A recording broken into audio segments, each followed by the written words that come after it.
오늘 우리에게 주신 하나님 말씀은 구약 성경 중에 창세기 28장 10절에서 19절까지 말씀입니다.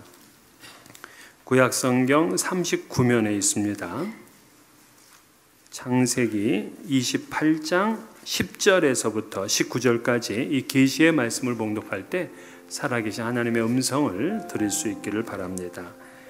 야곱이 브엘세바에서 떠나 하란으로 향하여 가더니 한 곳에 이르러는 해가 진지라 거기서 유숙하려고 그곳에 한 돌을 가져다가 베개로 삼고 거기 누워 자더니 꿈에 본즉 사닥다리가 땅 위에 서 있는데 그 꼭대기가 하늘에 닿았고 또 본즉 하나님의 사자들이 그 위에서 오르락 내리락 하고 또 본즉 여호와께서 그 위에 서서 이르시되 나는 여호와니 너의 조부 아브라함의 하나님이요 이삭의 하나님이라. 내가 누워있는 땅을 내가 너와 내 자손에게 주리니 내 자손이 땅의 티끌같이 되어 내가 서쪽과 동쪽과 북쪽과 남쪽으로 퍼져나갈지며 땅의 모든 족속이 너와 내 자손으로 말미암아 복을 받으리라. 내가 너와 함께 있어 내가 어디로 가든지 너를 지키며 너를 이끌어 이 땅으로 돌아오게 할지라. 내가 내게 허락한 것을 다 이루기까지 너를 떠나지 아니하리라 하신지라. 야곱이 잠이 깨어 이르되 여호와께서 과연 여기 계시거늘 내가 알지 못하였도다. 이에 두려워하여 이르되 두렵도다 이곳이요 이것은 다름 아닌 하나님의 집이요 이는 하늘의 문이로다 하고 야곱이 아침에 일찍 일어나 베개로 삼았던 돌을 가져다가 기둥으로 세우고 그 위에 기름을 붓고 그곳 이름을 베델이라 하였더라. 이 성의 옛 이름은 루스더라. 아멘. 지난 주일 사기꾼 같은 야곱이 이스라엘의 국부가 되었다. 그 비결이 무엇이냐? 성령님께서 역사하셨기 때문이다 하는 말씀을 나누었습니다. 성령의 은혜로 야곱이 변화가 되었고요. 12지파의 조상이 되고 또 12지파를 축복하는 제사장이 되었습니다. 이 성령님은 변화의 영이시기 때문입니다. 그래서 성령님께서 함께 하시면은 예수님을 주라고 고백하게 되고 우리를 거듭나게 하고요. 변화되고 새롭게 됩니다. 사실 이 물질 세상은 굉장히 많이 변화합니다. 이 자동차의 기능들 또 여러 가지 IT 제품들 우리는 그 변화되는 기능들을 따라가기도 너무 벅찹니다. 그래서 우리 어르신들은 최고의 핸드폰, 셀폰을 가지고 있으면서도 여전히 그냥 전화 받고 하고 하는 것밖에 모르는 분도 계세요.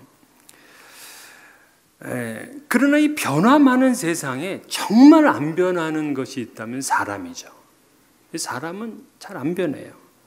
이기적으로 살던 사람이 갑자기 이 사람이 무슨 뭐 박애주의자가 돼서 이타적인 삶을 사느냐? 안 돼요. 난폭한 사람이 저 부드럽고 상냥한 사람이 되느냐? 안 돼요. 불안하고 늘 우울해 살던 사람이 그냥 뭐 기쁨이 충만하고 그 심령에 평안이 있다? 안 됩니다.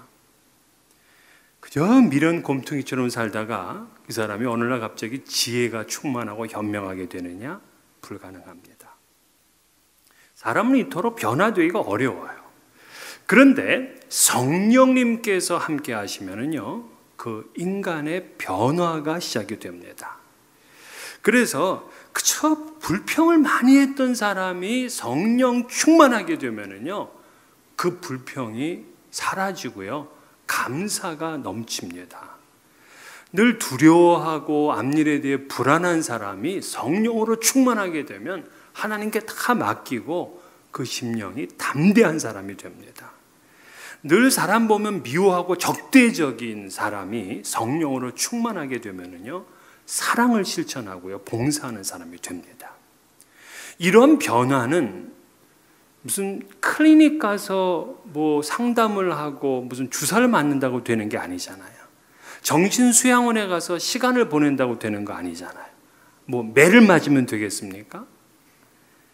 오직 성령께서 역사해 주셔야 돼요. 그래서 성경을 보게 되면 성령의 역사로 인해서 변화받은 사람들의 이야기들로 가득 차 있어요. 우상을 만들어 파는 사람의 아들이 믿음의 조상 아브라함이 됐습니다. 40년 동안 미디안에서 양을 치던 이 할아버지가 이스라엘을 이끄는 민족의 지도자 모세가 되었습니다. 양치기가 성군 다윗이 되었고요. 밭을 갈던 농부가 위대한 선지자 엘리사가 됐습니다. 어부가 사도 베드로가 됐고 교회를 핍박하고 박해하던 사람이 교회에 복음을 전하고 교회를 세우는 바울이 됐어요. 성경은 모두 변화받은 이야기죠. 성령님은 변화의 영이시니까. 오늘 우리 본문의 주인공인 이 야곱도 성령 하나님께서 도와주시기 때문에 그가 변화되어 가는 거예요. 그래서 우리가 지금 몇 주간 동안 이 야곱을 통해서 신앙이 어떤 것인가를 지금 살펴보고 있어요. 그래서 또한 앞으로 몇 주간도 야곱이 어떻게 변화되어 가는가 하는 것을 중심으로 살펴보려고 하고 있습니다. 야곱은 아버지 이삭을 속여서 장자의 축복을 받았습니다. 장자의 복을 받은 것은 사실은 하나님의 뜻이었어요. 하나님의 계획이었습니다. 그가 하나님의 선택받은 자였기 때문에. 그런데 하나님이 선택했고 아버지로부터 축복을 받았는데 그의 삶이 축복으로 이어지지를 않았습니다. 창세기 27장 41절, 그의 아버지가 야곱에게 축복한 그 축복으로 말미암아 에서가 야곱을 미워하여 심중에 이르기를 아버지를 곡할 때가 가까웠은즉 내가 내 아우 야곱을 죽이리라 하였더니.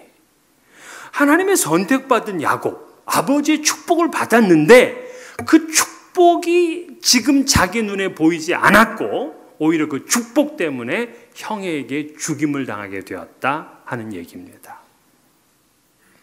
그래서 리브가는 자칫 잘못하면은 장자는 살인자가 되겠고 차남은 오히려 죽음을 당하게 될 것 같아서 그를 자기의 오빠 집으로 보냅니다. 보낼 때 이삭은 야곱을 한 번 더 축복합니다. 축복하고 나서는 부탁을 한 가지를 해요. 그곳에 가거들랑 이방 여인을 아내로 맞이하지 말고 너희 외삼촌 집에서 아내를 맞이해라. 그건 자기 아버지 아브라함이 그렇게 했거든요. 이방 여인 중에서 자기에게 아내를 골라준 것이 아니라 자기의 동족 가운데서 리브가를 골라서 주었기 때문에 자기 아들에게도 그렇게 부탁을 한 겁니다. 그래서 야곱은 변화받기 위해서 하나님의 사람으로 세워지기 위해서 그는 떠나야 됐어요. 하나님께서는 아브라함도 갈대아 우르에서 떠나게 하심으로 그를 변화시켰습니다. 하나님의 복을 주셨어요. 그러나 아브라함이 자기의 고향과 친척과 아버지 집을 떠나서 하나님이 가라 하신 땅으로 갔지만 역시 그곳에서 축복으로 이어지질 않았습니다. 오히려 기근이 들어서 살 수가 없어서 애굽으로까지 내려갔다가 자기 아내까지 잃을 뻔했던 그러한 경험을 했습니다. 마찬가지로 하나님께서 야곱을 택하셨지만 그 야곱도 축복의 길이 열린 것이 아니라 오히려 고난의 길이 열렸습니다. 야곱이 거주하던 브엘세바로부터 지금 야곱이 찾아가야 되는 외삼촌 집까지 531마일입니다. 제가 우리 교회로부터 531마일이 어디쯤 되나 하고 찾아보니까 나야가라 폴이에요. 거기까지 걸어가야 됩니다. 그러면 어느 정도 걸어야지 거기 갈까요? 한 달은 아마 좋게 걸어가야 될 겁니다. 야곱은 원래 하우스보이였어요. 그저 집에서 엄마가 파 쓸면은 뭐 자기는 양파 깎겠다 그러고 뭐 이런 지금 이 소심하고 가정적인 사람이었어요. 에서 같으면은 뭐 한 달 동안 걸어서 가라 그러면 사냥하면서 가지 하고 뭐 룰랄라 갔겠지만 야곱은 그렇지 않은 거예요. 그냥 조용하게 늘 장막에만 있던 이 사람이 이제 그 먼 길을 떠나가야 되는데 자기 뒤에서는 에서가 쫓아올지 모른다는 두려움, 자기 앞에 어떤 일이 일어날지 모른다는 불안감, 이것이 야곱에게 있었어요. 그러니까 이 두려움과 불안감이 선택을 받고 축복을 받았던 야곱의 현실이었습니다. 그는 선택되고 축복까지 받았는데 현실은 두려움과 불안함이 있어요. 오늘날 우리 그리스도인들도 그렇습니다. 이 땅에서 하나님의 선택된 백성이고 하나님의 축복을 받은 백성인데도 두려움과 불안함 속에 살고 있는 거예요. 여러분, 그게 선택받지 못했기 때문이 아니에요. 선택되고 하나님의 복을 받았으면서도 우리 인생길은 그렇게 두려움과 불안함, 그것이 잠재되어 있어요. 야곱처럼 외롭습니다. 야곱이 출발해서 지금 베델까지 왔습니다. 이 브엘세부터 베델까지는 어느 정도 거리냐면요, 56마일이에요. 하루 만에 56마일을 왔다. 제가 계산해 보니까는요, 빠른 속도로 걸어서 15시간 쉬지 않고 걸어야 줍니다. 이걸 하루 만에 주파했다는 것은 형에 대한 두려움이 얼마나 컸기에 쉬지 않고 야곱은 달려온 거예요. 그러니까 이제는 더 이상 갈 수가 없어. 밤이 됐어요. 그래서 베델에서 잠을 자게 된 겁니다. 잠을 자려니 뭐 푹신한 베개가 있습니까? 딱딱한 돌을 베개 삼아 잠을 자는데 잠이 오질 않아요. 형에 대한 두려움도 두려움이지만 지금 이 짐승이 울어대기 시작하는데 이거 뭐 삭막하고 공포스러워서 잠을 잘 수가 없어요. 눈을 떠보니 하늘에는 그냥 별들이 가득 차 있는데 엄마가 그리워. 이것이 장자의 복을 받았던 야곱의 인생길입니다. 외롭고 힘듭니다. 고난길입니다. 여러분, 우리 인생길이 얼마나 이렇게 고통 때문에 힘들면 훗날에 솔로몬은 이런 얘기를 했어요. 죽는 날이 출생하는 날보다 나으니라. 정말 남들 때문에 힘들고요, 자식 때문에 힘들고요, 또 남편 때문에 아내 때문에 힘듭니다. 돈 때문에 힘들고요, 사람과의 관계 때문에 힘듭니다. 사업 때문에 힘듭니다. 계획한 대로 풀리지가 않아요. 갑작스럽게 일이 닥치기 시작하는데 감당이 되질 않습니다. 오히려 죽는 날이 더 행복할 것 같아요. 우리 인생에 아무도 없는 광야 한복판에서 돌을 베개 삼고 자는 이 야곱의 모습과 같습니다. 그것이 우리의 인생이에요. 이상하게 선택은 받았는데, 하나님의 축복을 아버지를 통해서 받았는데 그의 인생길은 고난길이었습니다. 훗날 이 야곱이 이제 나이가 많이 들어가지고 자기 그 요셉을 잃어버리잖아요. 그리고 요셉을 다시 찾았을 때는 요셉이 애굽의 총리 대신이 됐을 때입니다. 그때 야곱이 너무 기뻐서 자기 아들을 만나러 애굽까지 내려갔다가 그리고 바로 왕을 만난 자리에서 이렇게 말합니다. 내 나그네 길의 세월이 130년이니이다. 내 나이가 얼마 못 되니 우리 조상의 나그네 길의 연조에 미치지 못하나 험악한 세월을 보내었나이다. 130년을 살아봐도요, 험악한 세월이었다고 그렇게 이야기를 합니다. 여러분, 그것이 인생이에요. 여러분이 지난 한 주도 힘들고 지치시죠? 그게 인생입니다. 그래서 불교에서도 이거에 동의해요. 불교도 인생을 고해와 같다, 고난의 바다다, 그렇게 말을 하고 있어요. 하나님의 선택받고 하나님의 자녀가 됐는데도 그냥 모든 게 다 풀리고 형통한 거 아니에요. 그냥 하늘의 복과 땅의 복이 줄지어 와야 되는데 그렇지를 않아요. 그냥 하루 일어나서 땀을 흘려야 되고 수고해야 됩니다. 두려움과 불안함 가운데 살아가는 것, 그게 인생입니다. 그런데 그 인생길, 두려움과 불안함 속에 야곱이 잠이 들었는데 잠이 들자마자 갑자기 환상인지 꿈인지 모르겠는데 사닥다리가 땅에 서더니만 그 사닥다리의 끝이 하늘에 와서 닿는 거예요.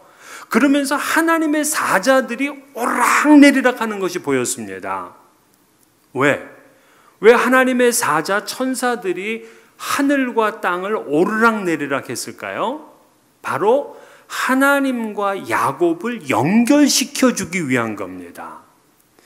야곱은요, 두렵고 불안했기 때문에 지금 자기가 하나님과 연결되어 있는 존재라 하는 인식을 하지를 못했어요.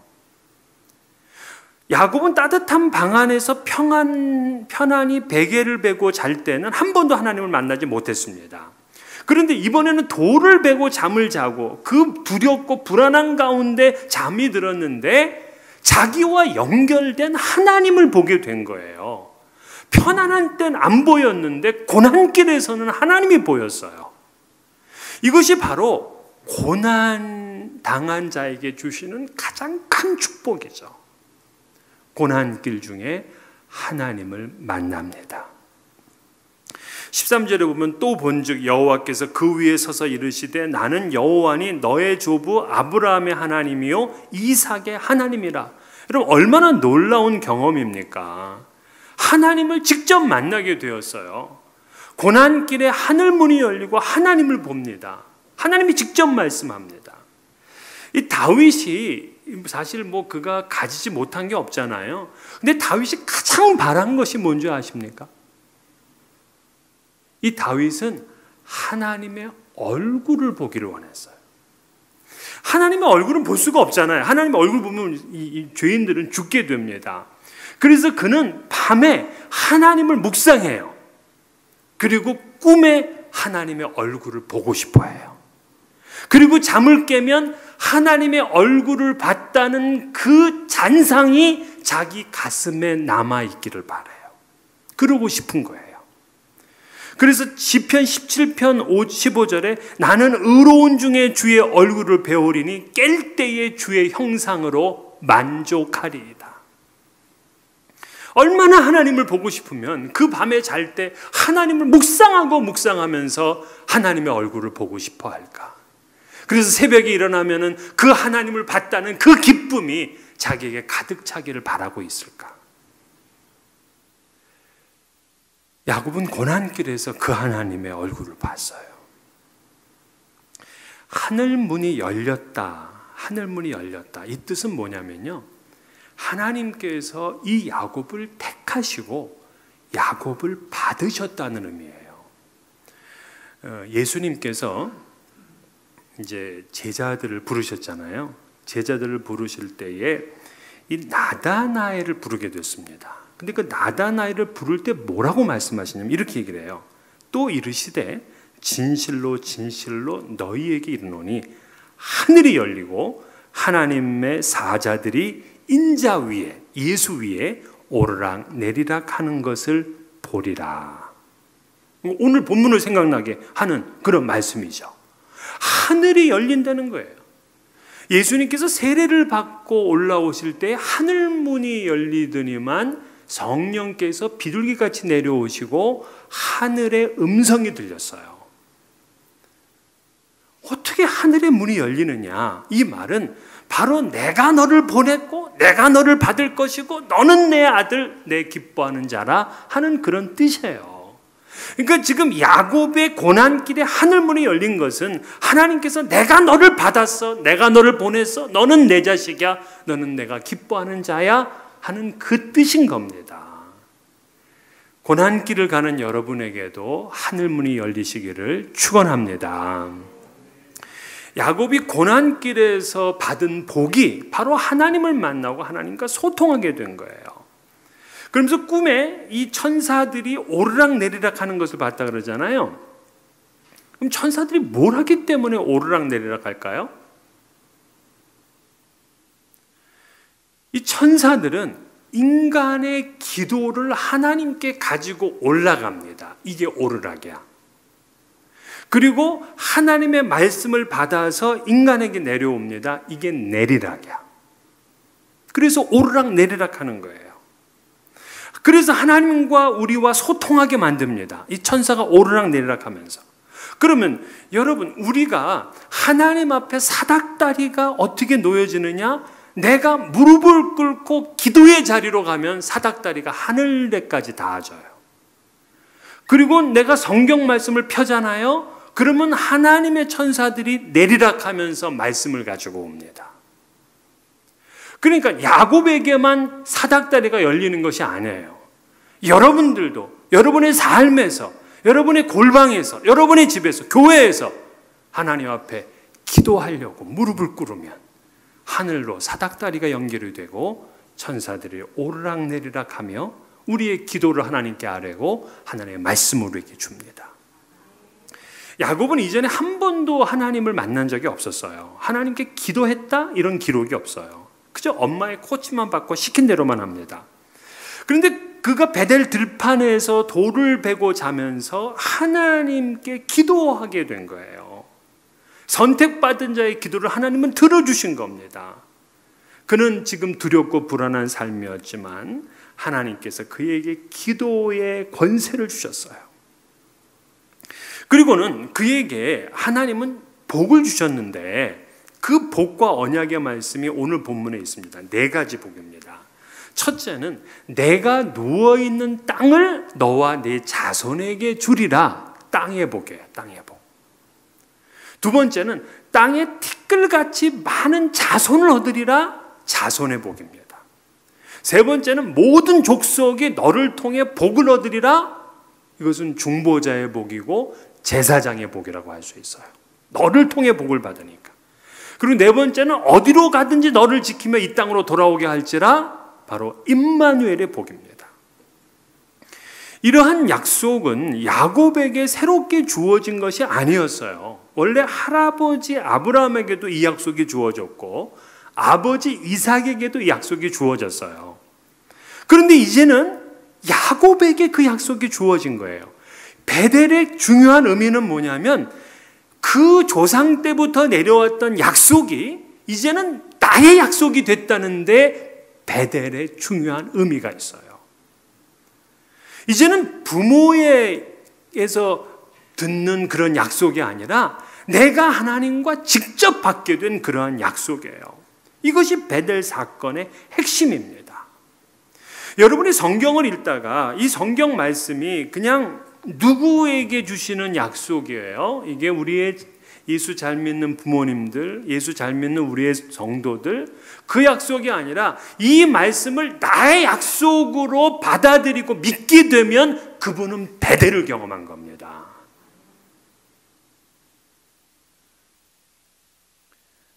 고난길에 하나님께서는 그에게 복을 주셨어요. 땅을 주시겠다, 많은 자손이 있게 하겠다, 그리고 너를 통해서 이 땅이 복을 받게 될 것이다. 여러분, 하나님이 직접 복을 주셨으면 이제부터 걱정할 필요가 있다 없다? 걱정할 필요가 있다 없다? 없다잖아요. 그런데 안 그래. 아직도 나이아가라 폴까지 가려면 너무 많이 남았어요. 그리고 그곳에 가잖아요. 20년 동안을 종처럼 살았어요. 그러니까 하늘의 복을 받았는데도 우리는 바로 어떤 축복의 역사, 이 풍성함의 역사가 그대로 이어지지를 않는 거예요. 선택된 야곱이잖아요. 하나님의 놀라운 복과 언약도 주어졌어요. 하늘문이 열리고 하나님도 만났습니다. 그런데도 야곱은 고난의 길을 계속 가야 돼요. 왜 그러실까? 하나님의 선택도 받았고 아버지의 축복도 받았고 심지어는 하나님이 직접 나타나셔서 복을 주시겠다 이렇게 약속을 주셨는데 왜 그는 이렇게 힘들고 어려운 길을 가야 되는가? 이것이 하나님을 의심하게 하십니까? 바로 우리를 연단시키기 위해서예요. 즉 고난은 하나님이 우리를 깎아내시고 다듬어 가시고 만들어 가시기 위해서 이 고난길을 그치게 하지를 않으시는 겁니다. 고난을 당하게 되면 고집이 꺾어지게 되고요, 성질이 온순해집니다. 고난을 당하게 되면 죄를 따라가는 것을 그치게 됩니다. 잘못된 행동들이 수정됩니다. 고난을 통해서 깨우치게 되는 거예요. 고난을 받기까지는요, 내가 뭐를 잘못했는지 몰라요. 시편 119편 67절에 보면 고난 당하기 전에는 내가 그릇 행하였다 이렇게 말씀합니다. 고난 당하기 전에는 주의 말씀을 듣지 않습니다. 암에 걸린 성도님 한 분이 그러시더라고요. 암에 걸려 봐야 교만을 내려놓고 욕심을 내려놓게 된다. 이런 얘기를 하더라고요. 그 말 들으니까 가슴이 철렁거리더라고요. 여러분, 미리 내려놓읍시다. 미리. 고난 당하기 전에는 인생의 본질이, 인생의 가치가 뭔지를 이게 정확하게 모르고 있는 거예요. C.S. 루이스는 고난은 하나님 말씀의 확성기라고 했어요. 평소에는 하나님 말씀을 듣지 못하다가 고난을 당한 후에야 비로소 하나님의 음성을 듣기 때문에 그렇습니다. 시편 기자는 고난 당한 것이 내게 유익이라 이로 말미암아 내가 주의 율례들을 배우게 되었나이다 하고 고백을 했어요. 우리는 고난을 통해서 온전해지고 고난을 통해서 인격이 연단이 되는 거예요. 그래서 여러분이 지금 당하고 있는 고난이 복이 되게 만들어야 됩니다. 그냥 고난이 고통의 시간이 아니라 고난을 복의 시간으로 만드는 것은 여러분의 결정과 선택에 달린 거예요. 그래서 고난을 통해서 생각을 바꾸고 고난을 통해서 습관을 바꾸고 고난을 통해서 계획과 행동을 바꾸는 거예요. 야곱은 하나님의 선택도 받고 하늘문이 열리는 것을 보았고 하나님께로부터 복의 약속까지 받았는데 그는 더욱더 연달을 받기 위해서 그 고난길을 갑니다. 그런데 이 베델에 오기 전까지의 고난길과 베델을 지난 고난길하고는요 너무 분명한 차이점이 있어요. 그게 뭐냐면 그에게는 3가지 무기가 주어졌다는 거예요. 베델 이후에는 이 야곱에게 3가지 무기가 주어졌어요. 이 3가지 무기 때문에 고난길을 이기며 나갈 수 있게 된 거예요. 첫째, 그 무기는 뭐냐면 기도의 권세입니다. 야곱이 기도하게 되면은요 천사가 사닥다리를 놓습니다. 그리고 야곱의 기도를 하나님께 상달할 것입니다. 하나님은 그에게 말씀하시고 응답하실 것입니다. 그러니까 고난길에서 가장 큰 무기는 하나님과 소통하는 거예요. 포로 중에 있을 때 유대인들은 하나님과 소통하기 위해서 기도했습니다. 포로기를 이겨냈어요. 우리가 기도하게 되면 사닥다리가 하늘에 닿는 겁니다. 고난길이 힘들면 잠깐 멈추고 기도하십시오.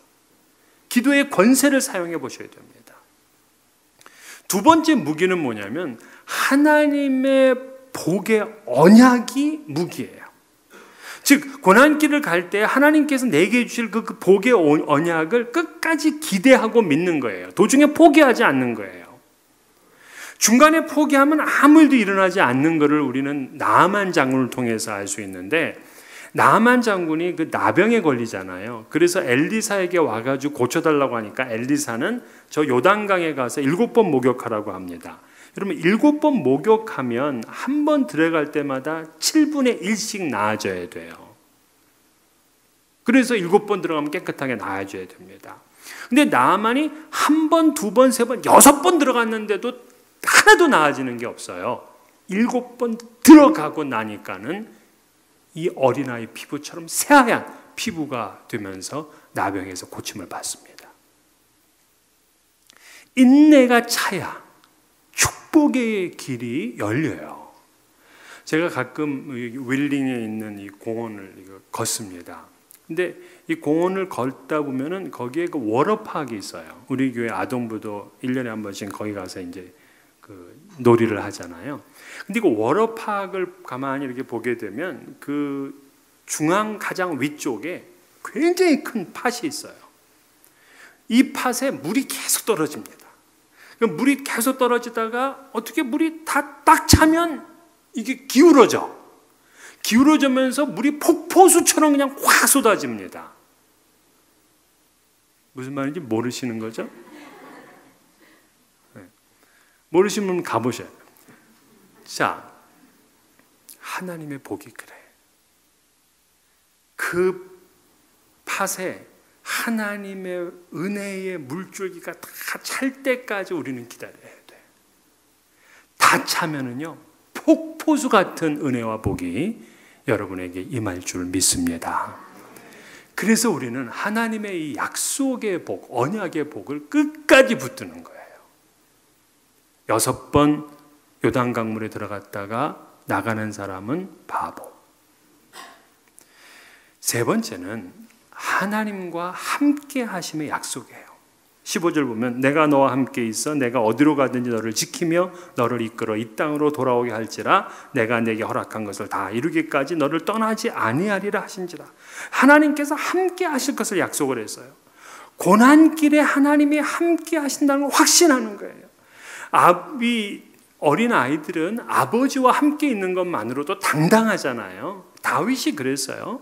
다윗이 시편 23편에서 여호와께서 내 목자가 되시니 내가 사망의 음침한 골짜기로 다닐지라도 해받을 것을 두려워하지 않는다 그랬어요.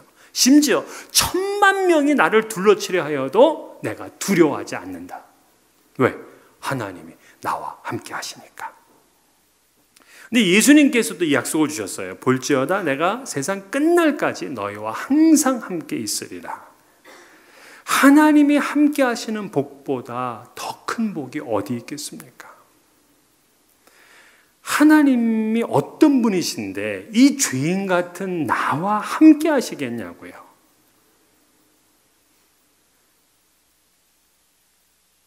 이것이 고난길을 가는 야곱에게 주어진 3가지 무기입니다. 기도의 권세를 주셨고요. 하나님의 언약, 약속의 복을 약속하셨고요. 그리고 하나님께서 임마누엘 하십니다. 하나님이 함께 하신 그곳이 하나님의 집이 되고 하늘의 문이 되는 거예요. 그래서 야곱은 잠에서 깨어서 자기가 그 베고 자던 돌을 세워가지고 거기다 기름을 붓습니다. 그러면서 뭐라고 하냐면 두렵도다 이곳이요. 이곳은 다름 아닌 하나님의 집이요. 이는 하늘의 문이로다. 그러면서 이 하나님의 집이란 뜻이 바로 베델이에요. 베델. 대저택이라도 하나님이 계시지 않는다면 그곳은 베델이 안 되는데 이 들판에도 하나님이 계시면 그곳은 베델, 하나님의 집이 되고 하늘로 향하는 길이 열리는 하늘의 문이 됩니다. 이제까지 야곱은 늘 자기의 어떤 지혜로 세상을 살아왔어요. 팥죽을 끓여서 어떻게 장자권을 뺏어보기도 하고요. 아버지를 속여보기도 하고요. 그러나 이제는 그가 하나님을 찾고 하나님께 서원을 합니다. 던져진 존재처럼 아무도 의지할 그 사람이 없는 이 고난의 인생길을 가는 것 같았지만 그에게는 하나님이 함께 하셨어요. 그렇기 때문에 이 광야 들판이 풍성한 잔치집이 되고 그의 고난길이 오히려 유익이 되었습니다. 하나님께서는 지금도 하늘문을 여시고 여러분과 함께 하십니다. 하나님이 함께 하심으로 고난길이 영광스러운 하늘길 되시기를 주의 이름으로 축원합니다.